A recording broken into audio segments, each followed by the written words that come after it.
বন্ধুরা আজকাল কারা বিদ্যুৎ ব্যবহার করেন না? মোটামুটি কিন্তু রাজ্যের সমস্ত তথা পুরো দেশ জুড়ে সবার ঘরেই কিন্তু বিদ্যুৎ রয়েছে। আর কেউ কেউ লাইট জ্বালাতে, কেউ ফ্রিজ জ্বালাতে, কেউ ফ্যান চালাতে, সব ক্ষেত্রেই কিন্তু বিদ্যুতের প্রয়োজন হয়। আর আপনারা আমরা ভালো মতো জানি কিন্তু এই বিদ্যুতের খরচ কিন্তু আমরা প্রতি 3 মাস পর পর বিল জমা দেই। তো বন্ধুরা এই বিল জমা নিয়ে কিন্তু পুরো দেশ জুড়ে নতুন একটা নিয়ম চালু করলেন আমাদের মোদী সরকার। বন্ধুরা এই নতুন নিয়ম কি? এই নতুন নিয়মের ফলে কি আপনাদের পরবর্তী মাসে কি বিল বেশি আসবে না কম আসবে? এই সমস্ত কিছু নুটিকাটি বিষয় আজকের ভিডিওতে জানতে চলেছি। তো কিন্তু অবশ্যই বন্ধুরা ভিডিওটি শেষ অবধি দেখবেন। ভিডিওটি ভালো লাগলে একটা লাইক করবেন আর অবশ্যই কিন্তু নিচে থেকে লাল রঙের সাবস্ক্রাইব বাটনটা প্রেস করে বেল আইকনটা অল করে রেখে দিবেন। 3 মাসে নয়, এবার প্রতি মাসেই আসবে বিদ্যুতের বিল। ভয়ঙ্কর খবর দিল WBSEDCL সংস্থা। তো বন্ধুরা আপনারা বুঝতে পারছেন এটা কত একটা গুরুত্বপূর্ণ খবর হতে চলেছে। এতদিন ধরে রাজ্যের WBSEDCL এর পক্ষ থেকে প্রতি মাসে গড়ে একটি করে বিল পাঠানো হতো এবং প্রতি 3 মাসে একটি করে সম্পূর্ণ বিল আসতো গ্রাহকদের কাছে। এমন অবস্থায় বিগত 1-2 বছর ধরে প্রচুর পরিমাণে বিল আসায় কপালে ভাঁজ পড়েছে মধ্যবিত্ত পরিবারের। তো বন্ধুরা আমরা কিন্তু ভালো মতো জানি যে বর্তমানে রাজ্যে বর্ষা ঢুকে গেলেও গরমের প্রভাব নাম মাত্রই কমেছে।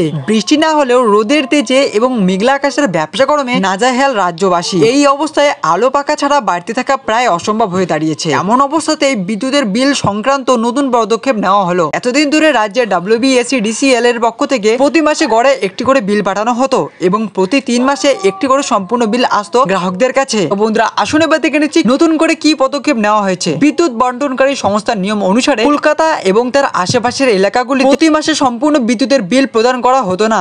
মূলত প্রত্যেক মাসে একটি করে গড় বিল পাঠানো হতো গ্রাহকদের ঠিকানায় এবং প্রতি 3 মাস অন্তর একটি করে সম্পূর্ণ বিল পেয়ে যেতেন গ্রাহকেরা। বর্তমানে এই পদ্ধতিকেই পরিবর্তন ঘোষণা করা হলো। এবার থেকে আর প্রতি 3 মাস অন্তর নয়, CSC এর মতোই প্রতি মাসের সম্পূর্ণ বিল পাঠানো হবে গ্রাহকদের নম্বরে। প্রতি মাসে মিটার চেক করার মাধ্যমে যে পরিমাণ বিদ্যুতের খরচ করা হবে সেই পরিমাণের উপরেই বিলের অঙ্ক গণনা করা হবে।